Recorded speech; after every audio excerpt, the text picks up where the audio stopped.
All right, we're going to start the next chapter or the next part of a chapter that we're going to be going over this year, and that is macromolecules of life. So again, the first section of chapter 2 was chemistry. Now we're going to be going over the macromolecules of life.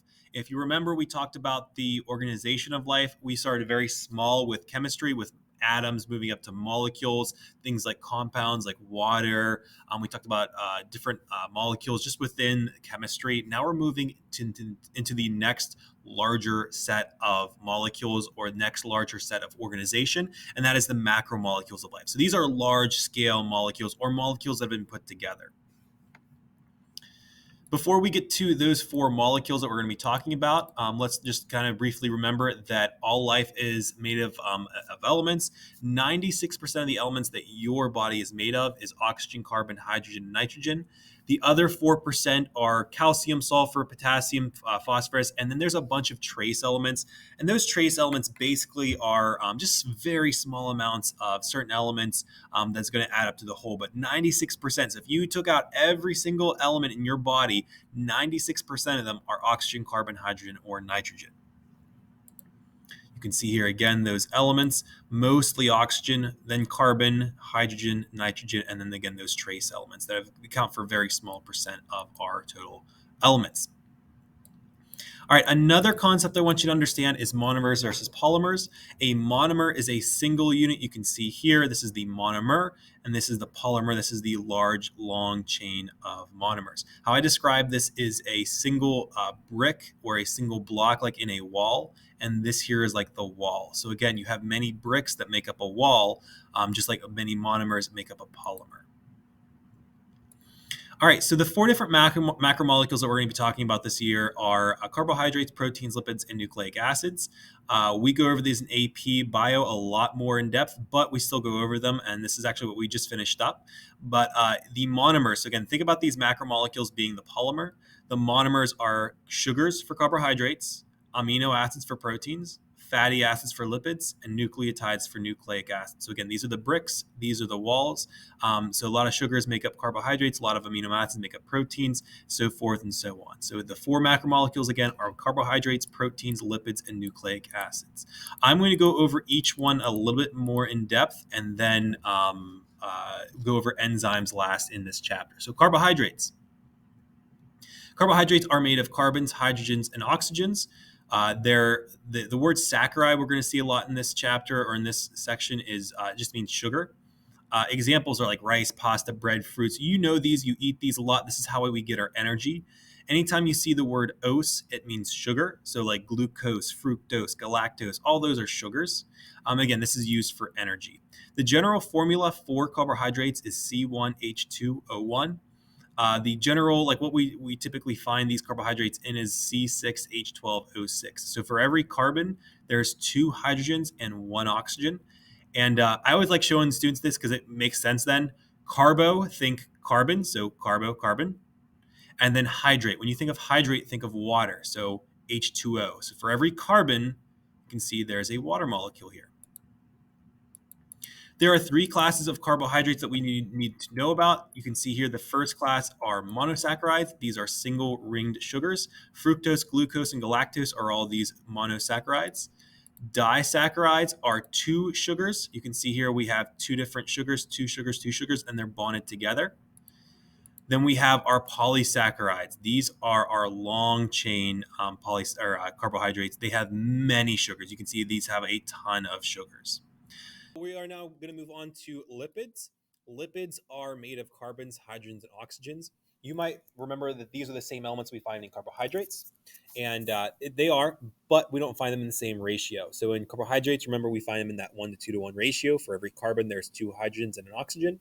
In lipids, we're going to find a different ratio. There's no like exact ratio, but the monomer is made of fatty acids. So again, the building blocks of most lipids is fatty acids. These are fatty acids on the right-hand side here. You can see how they have these edges. Each one of these edges is represented by a carbon and two hydrogens. So these are long chains of nonpolar fatty acid molecules or long chains of hydrocarbons. So all three images here show the same fatty acid. They are nonpolar molecules because they're made of just carbons and hydrogens, and they are in this geometric form. We're not going to really talk about why things are polar and nonpolar in this class. That's for AP. But basically, they are geometrically even with their electrons, and that's basically we're not going to get too far into polar versus nonpolar things, but examples: fats, oils, waxes, and steroids. We're going to talk about a couple of these, but these are just some examples of lipids. All lipids are nonpolar, though, and that means they're not going to mix well with water.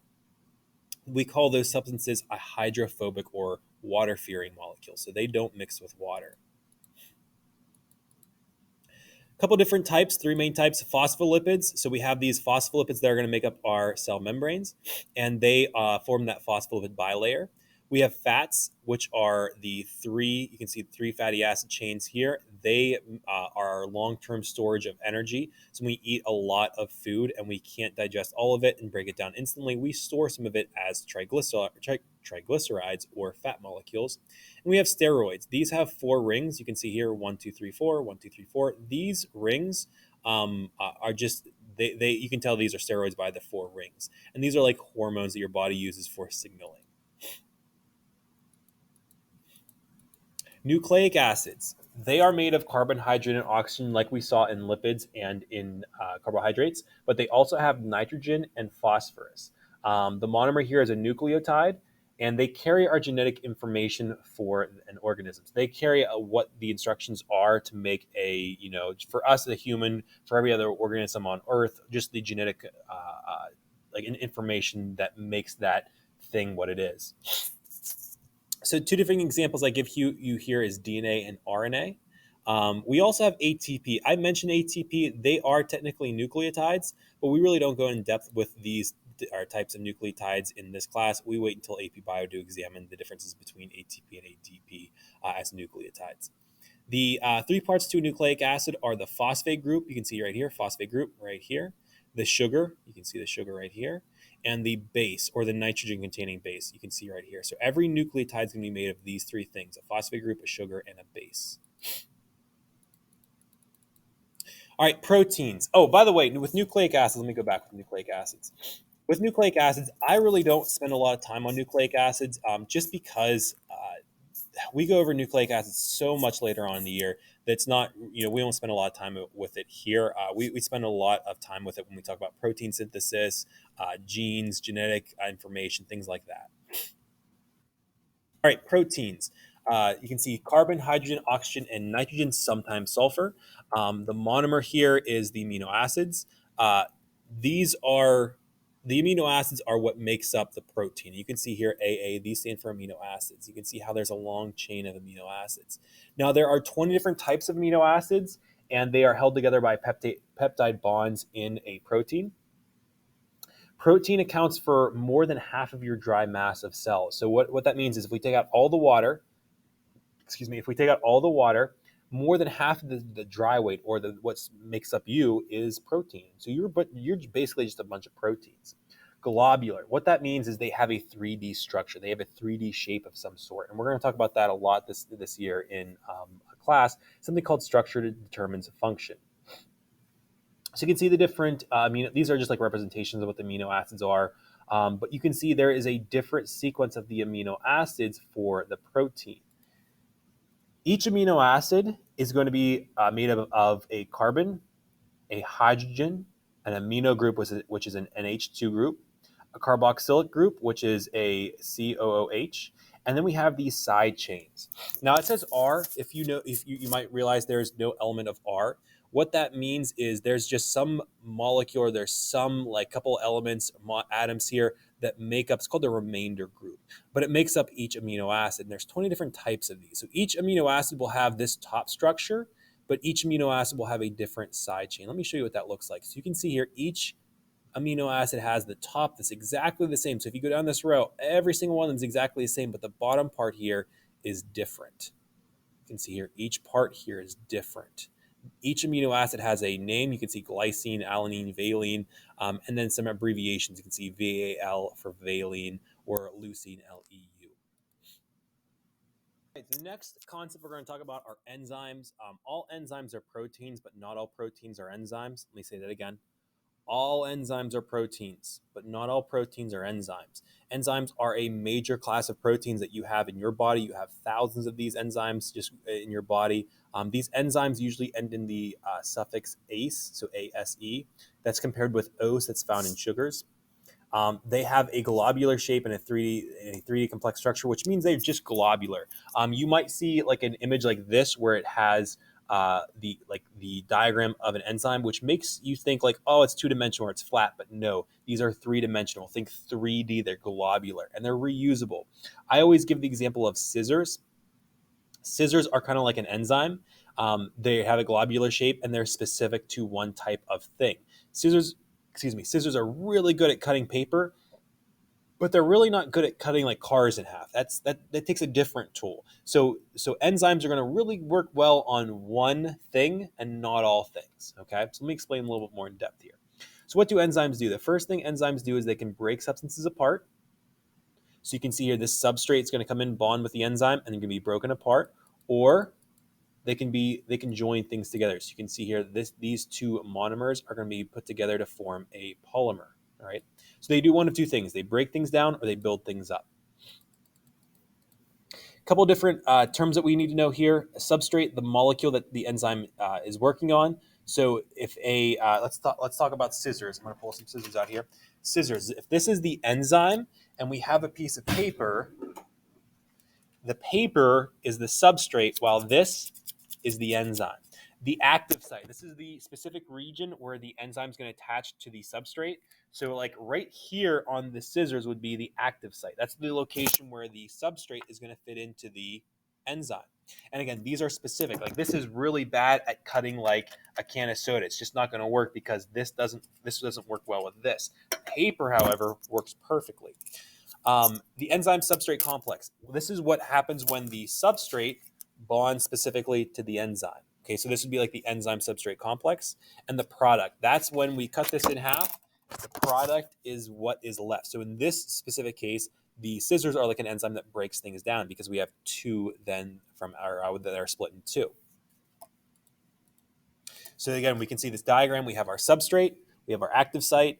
When it comes together, it's called our enzyme substrate complex. And then our product here you can see has been broken up, but that was our substrate. Good. And here's one that works in the reverse reaction. We have two substrates coming in, bonding together, and that forms our product. Think of this like a lock and key. The key is like the substrate and the lock is like the enzyme, where the substrate is going to be specific to the enzyme. The key is specific to the lock. So usually only one enzyme can break down one certain other molecule or substrate. Catalyst, enzyme act as catalysts. These are molecules that speed up reaction. They do this by lowering the activation energy needed for, let me go back here. They lower the activation energy needed for certain chemical reactions to take place. What the analogy I give for this is you need an input of energy for certain molecules or for certain reactions to occur. Without an enzyme, you need a lot of energy for these reactions to occur. With an enzyme, you don't need as much energy. And the analogy I give to this is frogs jumping from one pool to the next. Think of these as the substrates and these as the products. It takes a lot of energy for these frogs to jump over that activation energy barrier. So without an enzyme, it takes a lot of energy for these frogs to jump over. But with enzymes, you lower that activation energy, so you don't need as much energy for these frogs to jump from one pool to the next. So factors that influence enzyme rate, you have substrate concentration. So the more substrate, so the more, like if we had more of these papers, the more of them, the faster the reaction can occur until a certain point. At that certain point, there's just no, it doesn't matter how much substrate's there, it's just not going to increase the reaction rate. Enzyme concentration. As you increase enzyme concentration, or if you increase like scissors in this case, you're going to get a lot more reaction out of the enzyme, or out of just the whole solution. Temperature is another one that regulates enzyme rate. The higher the temperature, usually the more the enzyme will work or will be efficient. but not too hot because at a certain point it actually starts to break down and the reaction then stops. So there's an optimal temperature for enzymes to have, and it's different per enzyme. pH is the same. So in different environments, different enzymes are going to work more effectively or less effectively. So you can see here the pH is most optimal at 8. Above 10 and below 6, this enzyme won't work. So you can see here how pH affects the activity rate. The enzyme activity is on the left-hand side here. The pH is over here. So as we go above 10 and below 6, you're not going to get any enzyme rate. 8 is the most optimal pH.